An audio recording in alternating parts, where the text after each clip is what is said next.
Hi வணக்கம். உங்கள் ஆனந்த கண்மணி. ஆனந்த நாவல் கீதம் சேனலை சப்ஸ்கிரைப் பண்ணுங்கள். கூடவே பெல்லைக்கான ப்ரெஸ் பண்ணுங்கள். லைக் பண்ணுங்கள், கமெண்ட் பண்ணுங்கள், ஷேர் பண்ணுங்கள். வாங்க நாம் இப்போ கதை கேட்க போகலாமா? சுபலதாவின் ஆசை மீறும் நேரமே அத்தியாயம் 11.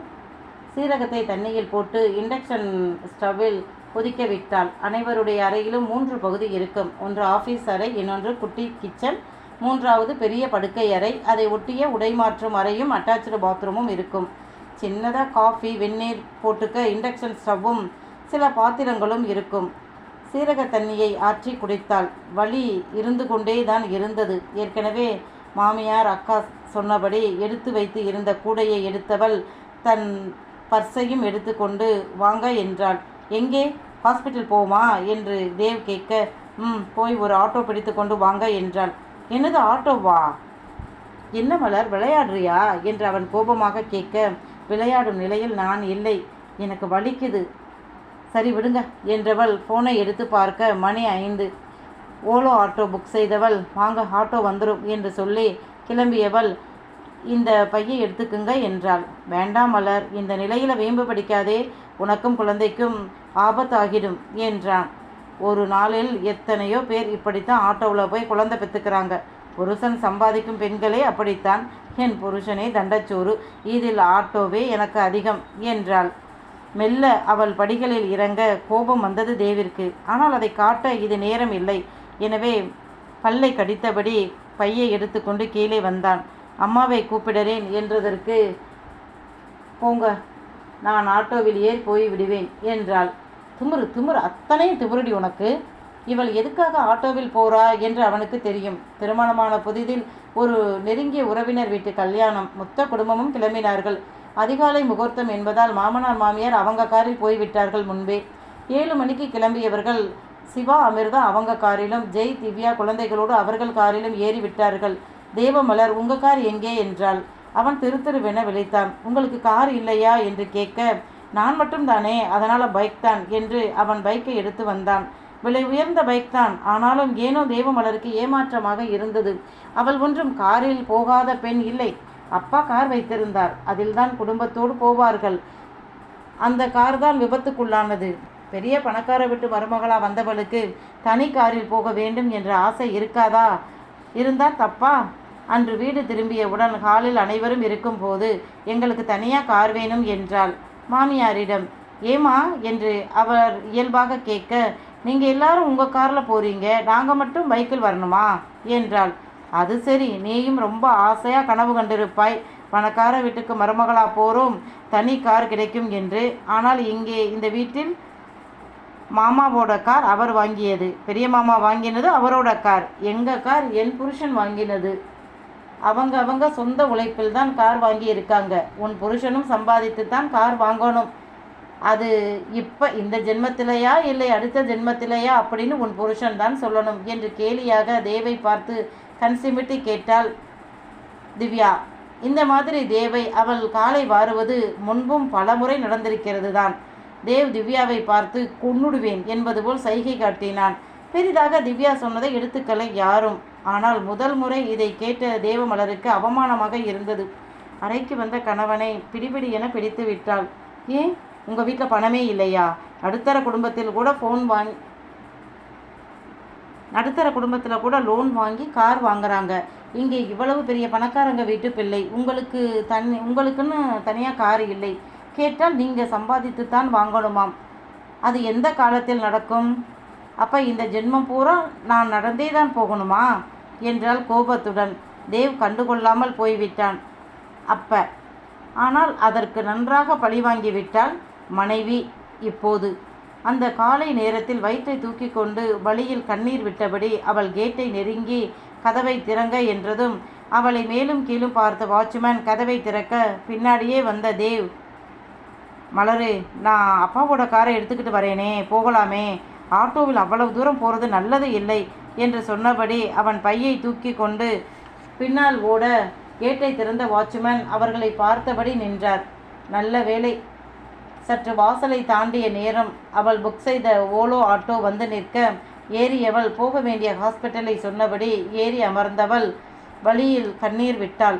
ஆட்டோ குண்டும் குழியில் ஏறி இறங்கும் போது ஆ ஆ என்று அலறினாள். இது என்ன பிடிவாதம்? திருமணத்திற்கு போக கார் கொடுக்கலை என்பதற்காக இவ்வளவு சீரியஸான நேரத்தில் யாராவது வீட்டில் இருக்கும் கார் வேண்டாம் என்று இப்படி ஆட்டோவில் வந்து வழியில் துடிப்பார்களா என்று அவன் கேட்க, ஆட்டோ கார் ஃப்ளைட்டில் போனால் கூட இந்த வழியை நான் தான் தாங்கணும் என்றாள். மருத்துவமனையை கண்டதும் இறங்கிய தேவமலர் பர்ஸை எடுத்து காசு கொடுக்க, பிரசவத்துக்கு இலவசமா என்றான் ஆட்டோ டிரைவர். அந்த வழியிலும் சிரித்த தேவமலர், ஏன் அண்ணா, என்கிட்ட அதுக்கு கூட காசு இல்லைன்னு நினச்சிங்களா? இல்லாதவங்களுக்கு உதவத்தான் அந்த சிஸ்டம். என்கிட்ட கொடுக்குற அளவுக்கு இருக்குது. இவ்வளவு தூரம் பெட்ரோல் விற்கும் விலையில் இந்தாங்க என்றவள் காசை கொடுத்துவிட்டு மருத்துவமனைக்குள் நுழைய, பேயறைந்த மாதிரி நின்ற தேவ் ஓடி வந்து, ஏய் மலர், இது என்ன ஹாஸ்பிட்டல் இப்படி இருக்குது? நீ எப்பவும் போகிற ஹாஸ்பிட்டல் போகலாம், ஏன் இங்கே வந்தாய் என்றான் பதறியபடி. அங்கே போனால் நார்மல் டெலிவரிக்கு 2 லட்சம் ரூபாய் பில் போடுவாங்க, இங்கே 65,000 தான் வரும், அதுதான் என்றாள். தேவ் சற்று அதிர்ந்துதான் நின்றான்.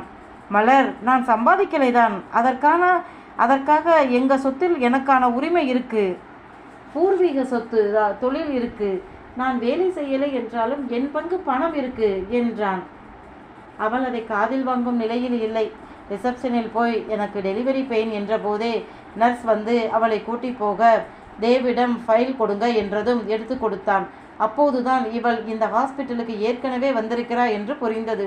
போகும் முன் தேவமலர் தன் பர்ஸை கணவனிடம் கொடுத்து, கார்டு இருக்கு, தேவையானதை வாங்கிக்குங்க என்றாள். இந்த இடத்தில் தேவ் சற்று மலைத்துத்தான் போனான். பணம் இல்லை என்றால் பரவாயில்லை, அண்ணன்கள் நிறைய சம்பாதிக்கிறாங்க தான், ஆனால் அது அவங்களோடது தான். அப்பா செய்வது சம்பாதிக்கும் பணத்தில் எனக்கும் பங்கு இருக்கே, அதை கூட இவள் செலவு பண்ணக்கூடாதா என்று நொந்து போனான். நடுத்தர வர்க்கத்தார் வந்து போகும் மருத்துவமனை. அவன் இப்படி இடத்திற்கு போனது இல்லை. திவ்யாவிற்கு மிகப்பெரிய மருத்துவமனையில் டெலிவரியானது. அந்த ஹாஸ்பிட்டல் ஸ்டார் ஹோட்டல் மாதிரி இருக்கும். பில் கண்டிப்பாக லட்சக்கணக்கில் தான் வரும்.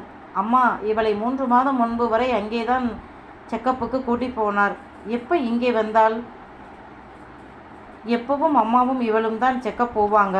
அம்மா இவளை நன்றாகத்தான் பார்த்து கொள்வார். தாயில்லா பெண் என்று அனுசரணையாகத்தான் இருப்பார். இவளும் அம்மா கிட்ட நல்ல விதமாகத்தான் நடந்து கொள்வாள். எப்போ இப்படி ஹாஸ்பிட்டல் மாறினாள் என்று தெரியலை.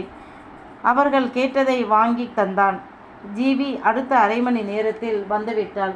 அவள் கேட்ட முதல் கேள்வி, இந்த ஹாஸ்பிட்டல் ஏன் வந்தீங்க?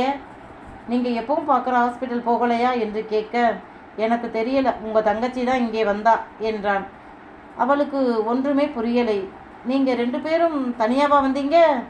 அத்தை வரலையா என்றாள். உங்கள் தங்கச்சி அவங்க கிட்ட சொல்லக்கூட விடலை என்றான். இங்கே வீட்டில் காலை 8 மணிக்கு மேல் அவரவர் கிளம்பி கொண்டிருக்கும் போது வசந்தா மாடியை பார்த்து கொண்டே இருக்க, என்ன வசு, ஏன் அங்கேயே பார்க்குற என்றார் ராம்பிரகாஷ். இவ்வளவு நேரமாகியும் தேவி இறங்கி வரல, அதுதான் என்றார். வருவாங்க, அதுதான் உன் மகன் கூட இருக்கானே, அப்புறம் என்ன என்றார். அவரவர் கிளம்பி சென்று விட்டார்கள். மணி 10 ஆனது. அதற்கு மேல் பொறுக்க முடியாத வசு மெல்ல மாடி ஏறி அவர்கள் அறைக்கு சென்று கதவை திறக்க, கதவு திறந்து கொண்டது. உள்ளே பார்த்தால் போட்டது போட்டபடி இருந்தது. சீரக தண்ணி போட்டு குடித்தபடி இருக்க, ஐயோ வலி வந்து ஹாஸ்பிட்டல் போயிட்டாங்களா, ஏன் என்னை கூப்பிடலை என்று பதறியபடி அவர் தன்னுடைய ஃபோனை எடுக்க போக ஃபோன் அடித்தது. தேவ்தான். எடுத்தவர், என்னடா எங்கே போனாய் என்று கேட்க, அம்மா உனக்கு பேரன் பிறந்திருக்கிறான் என்றான். அதை கேட்ட நிமிடம் அப்படியே வானத்தில் பறக்கிற மாதிரி இருந்தது. நிஜமாவாடா? ஏண்டா என்கிட்ட சொல்லாமல் கூட போனீங்க? நான் இப்போ தான் உன் அறைக்கு வந்து பார்த்துட்டு பயந்து போனேன். இருடா, ரூம் நம்பர் என்ன, நான் வர்றேன். அம்மா நீங்கள் போன ஹாஸ்பிட்டல் இல்லை, இது வேற, நீங்கள் வர வேண்டாம், வீட்டிற்கு வந்த பிறகு பார்த்துக்கலாம் என்றான். ஏண்டா என்று பதறி கேட்க, இது ரொம்ப சுமாரான ஹாஸ்பிட்டல்மா, இங்கே வர்றது உங்களுக்கு சரியாக வராது என்றான். அங்கே ஏண்டா போனீங்க என்று கோபமாக வசந்தா கேட்க, என்கிட்ட காசு இல்லைம்மா, அவகிட்ட இருக்கிற காசுக்கு இந்த ஹாஸ்பிட்டல் தான் செட் ஆகுமாம், அதுதான் இங்கே வந்தாள். அப்புறம் பேசுகிறேம்மா என்று ஃபோனை வைத்து விட்டான். ஏதோ தோன்ற மெல்ல எழுந்து தோட்டத்து பக்கம் வந்தவர் வாட்ச்மேனை கூப்பிட்டார். இரவுதான் இங்கே அவர் வாட்ச்மேன் என்பதால் ஃபோனில் கூப்பிட, சொல்லுங்கம்மா என்றார். தேவ் எத்தனை மணிக்கு வெளியே போனான்? 5 மணி இருக்குமா, தம்பியும் அவர் மனைவியும் ஆட்டோவில் போனாங்க என்றதும் வசந்தாவிற்கு கண் கலங்கி விட்டது. என்னது ஆட்டோவா என்றவர் ஃபோனை வைத்து விட்டார்.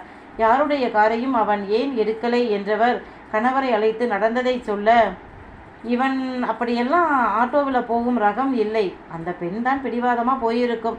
சரி விடு, கவலைப்படாதே, முதல் பேரன் பிறந்த சந்தோஷத்தை கூட அனுபவிக்க முடியலைங்க என்றார் கவலையாக. விடு, நடந்ததை மாற்ற முடியாது, அவன் அங்கேதான் பிறக்கணும் என்ற விதி இருந்தது போல, அதுதான் அப்படி நடந்து விட்டது. நான் இப்போ கிளம்புறேன், உனக்கு கேப் புக் பண்ணி இருக்கேன், வந்துடும், நீ நேராக அங்கே வந்துடு என்றார். வசந்தாவும் பேரனை முதலில் பார்க்கணும் அந்த சந்தோஷத்தில் உடனே போய் கிளம்பி வந்து கேப்